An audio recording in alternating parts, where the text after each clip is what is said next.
vous, tout cela, je vous le dis en vérité, il ne restera pas ici, pierre sur pierre, qui ne soit renversé. Alléluia. Et les disciples demandent à Jésus, quand est-ce que nous allons voir ces choses arriver? Ta venue, ça sera quand? Et là, le Seigneur, première chose, leur a dit, prenez garde, que personne ne vous séduise.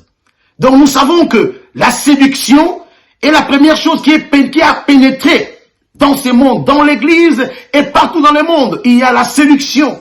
Et la deuxième chose, il a dit le bruit de guerre. Et il y a aussi une nation qui va se lever contre une autre nation. Un royaume se levera contre un autre royaume. Et il y aura la famine dans le monde. Et aussi des tremblements de terre.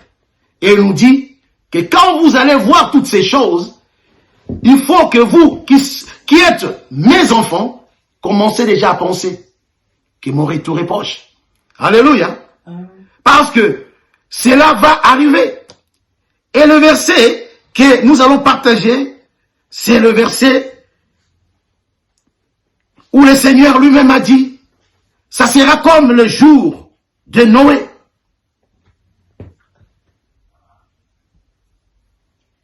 Il dit ceci, au verset 37, ce qui arriva du temps de Noé, arrivera de même à l'avènement du Fils de l'homme.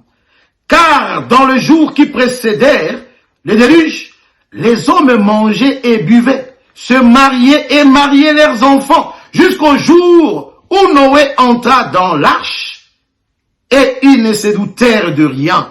Aujourd'hui, mes bien-aimés, les choses se passent exactement comme c'est passé dans les temps de Noé. Mes bien-aimés, il faut nous préparer. Il faut savoir que le Dieu que nous servons, le Dieu qui a créé les cieux et la terre, il est le maître de temps et des circonstances. Rien n'échappe au contrôle de notre Dieu.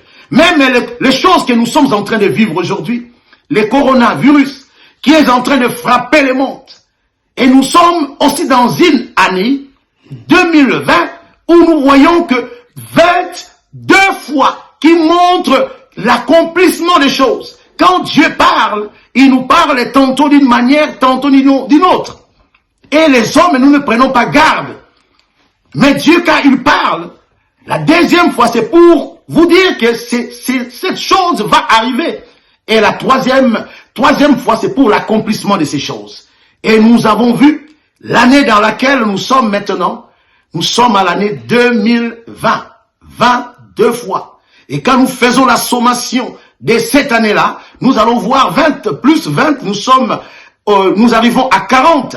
Et le chiffre 40, prophétiquement parlant, dans l'eschatologie, ça démontre la quarantaine. Et nous voici tous confinés en quarantaine. Mes bien-aimés, l'ennemi, comme il l'a fait dans le temps de Jésus, il ne faut pas oublier, il y a de cela plusieurs années déjà. Le Seigneur était dans le temple, en train de partager la parole.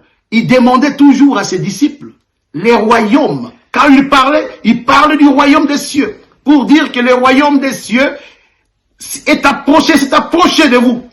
Nous sommes arrivés au moment où il y a deux royaumes ici-bas. Il y a l'Église qui représente ces royaumes de Dieu et que Dieu est la tête, Jésus-Christ est la tête de l'Église. Et il y a aussi les royaumes de l'ennemi. Nous allons le voir tout à l'heure quand nous allons lire les Écritures. C'est comme le jour où les mages sont venus. La naissance de Jésus-Christ. Il y a eu quelque chose qui s'est passé. En Israël, il y avait un roi qui s'appelait le roi Hérode. Les mages sont venus parce qu'ils ont vu cette étoile qui brillait. Et l'étoile est venue et s'arrêtait jusqu'à là où le petit enfant Jésus était né. Et les mages se sont déplacés pour aller voir l'enfant Jésus, notre Seigneur et notre Sauveur. Qu'est-ce qui s'est passé? Le roi Hérode leur dit, allez voir, prendre les informations sur le petit enfant et vous allez venir me dire, parce que les mages ont donné une information au roi Hérode. Les mages ont dit ceci. Où se trouve l'endroit où l'enfant, le roi des Juifs, vient de naître? Dès que le roi Hérode a entendu le roi des Juifs qui vient de naître, il y a eu panique. Le roi avait la panique. Il dit que je suis roi en Israël.